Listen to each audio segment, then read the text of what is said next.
चोले में लिपटा हुआ यह किसका डोला जा रहा है।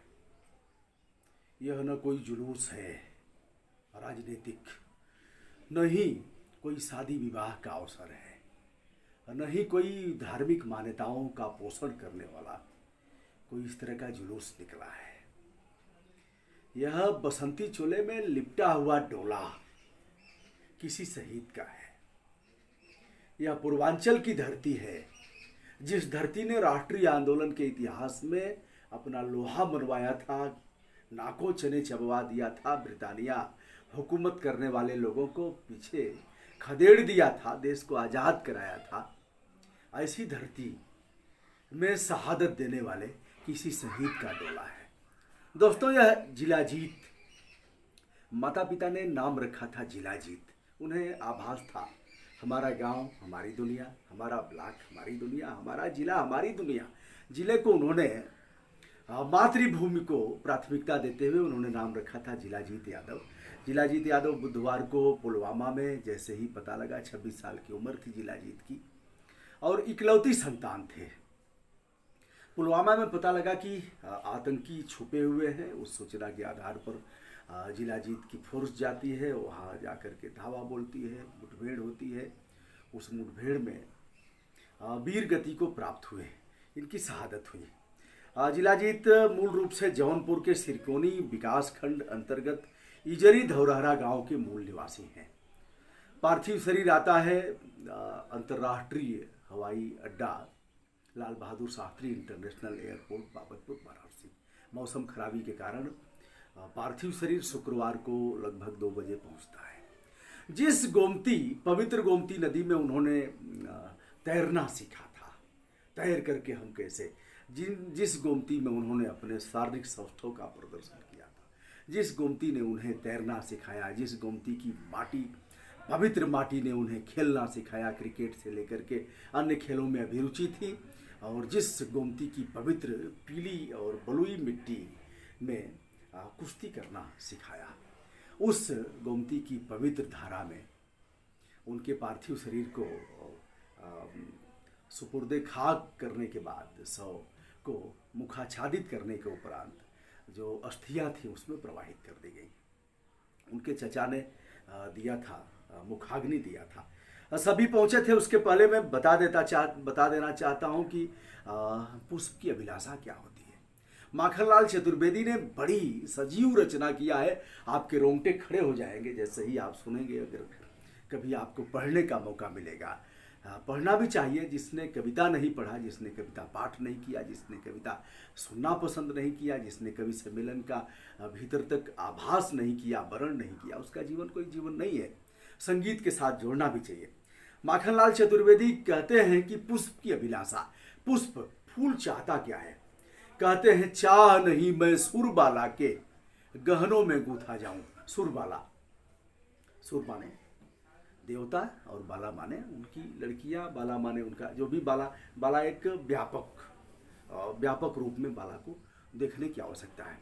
चाह नहीं मैं सुरबाला के गहनों में गूंथा जाऊं, चाह नहीं प्रेमी माला में विध प्यारी को ललचाऊं। यह भी इच्छा नहीं है कि माला में गूंथ करके और अपनी प्यारी को ललचाऊं, ऐसा नहीं है। चाह नहीं सम्राटों के सौ पर, चाह नहीं सम्राटों के सौ पर हे हरि डाला जाऊं। मुझे यह भी इच्छा नहीं है कि राजा महाराजा जो बड़े बड़े इस तरह के लोग हैं उनके सौ पर, उनके पार्थिव शरीर पर हमें डाला जाए, इसकी भी इच्छा नहीं है। फिर कह रहा है कि चाह नहीं देवों के सिर पर, और आगे बढ़ करके कवि की कल्पना है, कह रहा है माखनलाल चतुर्वेदी जी कह रहे हैं कि चाह नहीं देवों के सिर पर, देवताओं के सिर पर चढ़ने की भी हमें इच्छा नहीं है। ब्रह्मा विष्णु महेश ऐसे देवताओं में सभी के सिर पर चढ़ करके मुझे सुशोभित और गरिमा में होने की इच्छा नहीं है हमारी, कि हमारा सम्मान बढ़ेगा यदि हम उनके सिर पर चढ़ाया जाता हूँ। चाह नहीं देवों के सिर पर चढ़ूं भाग्य पर इठलाऊं। हम इस तरह के भाग्य की कल्पना नहीं करते कि वाह मेरा भाग्य कैसा कि मुझे देवताओं के सिर पर चढ़ने का सौभाग्य प्राप्त हुआ। यह भी इच्छा नहीं है कि चढ़ूं भाग्य पर इठलाऊं, कह रहा है।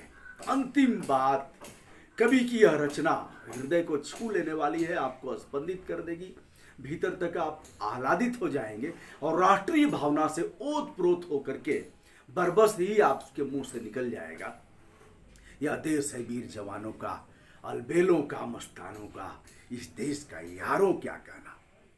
दोस्तों, कहा माखनलाल चतुर्वेदी जी ने कि मुझे तोड़ लेना बनमाली। बनमाली से अभिप्राय आप समझ रहे हैं, जो पुष्प वाटिका का रखवाला है, जो माली है, जो उन्हें चुनता है।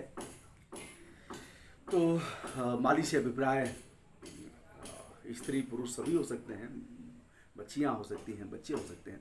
कह रहा है मुझे तोड़ लेना बनमाली, मुझे तोड़ना, हे बनमाली मुझे तोड़ लेना, मुझे तोड़ लेना बनमाली, उस पथ पर देना तुम फेंक।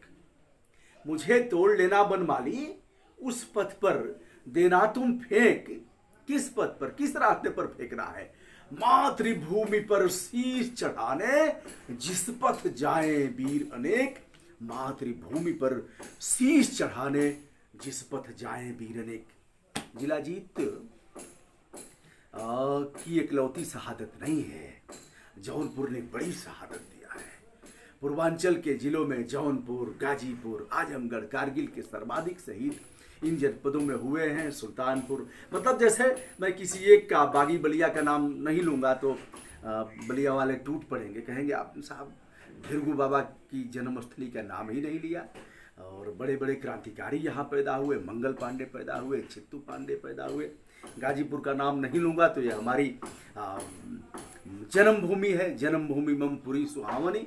ऐसे रामचंद्र जी ने भी कहा कि अब मुझे अपनी जन्मभूमि याद आ रही है, जब रावण पर विजय प्राप्त करते हैं और विभीषण ने कहा कि प्रभु धन धान से अयोध्या परिपूर्ण है, कुछ दिन यहाँ विश्राम करिए, लड़ाई करते करते आप थक गए हैं। तो श्री रामचंद्र जी ने लक्ष्मण से कहा कि यद्यपि स्वर्णमयी लंका, नौ में लक्ष्मण रोचते, यह स्वर्णमयी लंका, हे लक्ष्मण मुझे अब तनिक भी अच्छी नहीं लग रही है। क्यों अच्छी नहीं लग रही है? सब कुछ था, आज अभी तक आप ऐसे पैदल चल रहे थे। रावण रथी बिरथी रघुवीरा, देख विभीषण भय अधीरा। रावण रथ से युद्ध कर रहा था और श्री रामचंद्र जी पैदल पैदल युद्ध कर रहे थे।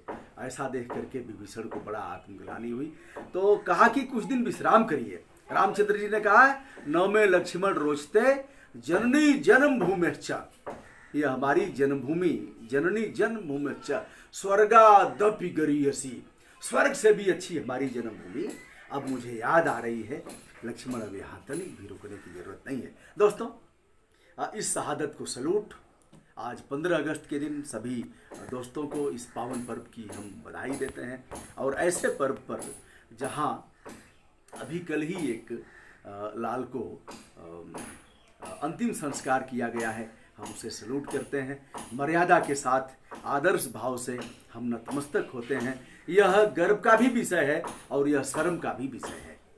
सभी गर्व की बात कहते हैं, इसमें तमाम लोग पहुँचे हैं। वहाँ स्थानीय सांसद पहुँचे हैं, प्रदेश के मिनिस्टर पहुँचे हैं, उपेंद्र तिवारी जो प्रभारी मिनिस्टर हैं जौनपुर के, मुख्यमंत्री श्री आदित्यनाथ योगी जी ने 50 लाख रुपए शहीद परिवार को, एक सदस्य को नौकरी, और साथ में एक शहीद पथ, शहीद के नाम पर एक रास्ता, एक मार्ग बनवाने का की घोषणा किया है। सभी शहीदों के साथ ऐसा प्रदेश सरकार कर रही है। पहले 20 लाख था, 50 लाख रुपए हुआ है। यह सुखद अनुभूति का कारक है।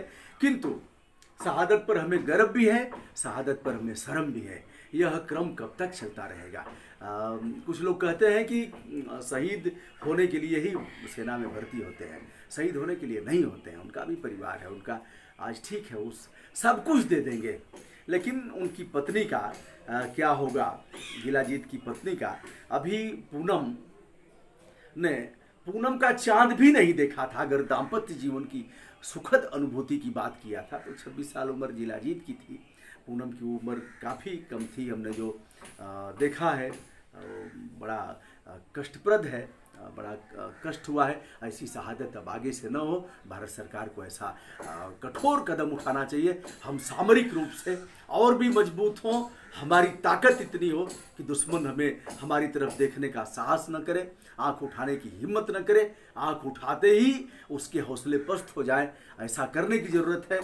और तभी हमारा देश निश्चित रूप से जो सोने की चिड़िया कहा जाता था, जो बहादुरों और जाबाज लोगों का देश कहा जाता था, यह अब्दुल हमीद की शहादत, जो जिन्हें परमवीर चक्र मिला, यह शहादत रामउग्रह पांडे की, जिन्हें महावीर चक्र मिला, यह शहादत लेफ्टिनेंट कर्नल राय की, यह शहादत तमाम रणबांकुरों की, उन शहादत का सम्मान हम उचित माध्यम से, आदर्श भाव से तभी कर पाएंगे जब इस प्रकार की शहादत आगे रुकेगी।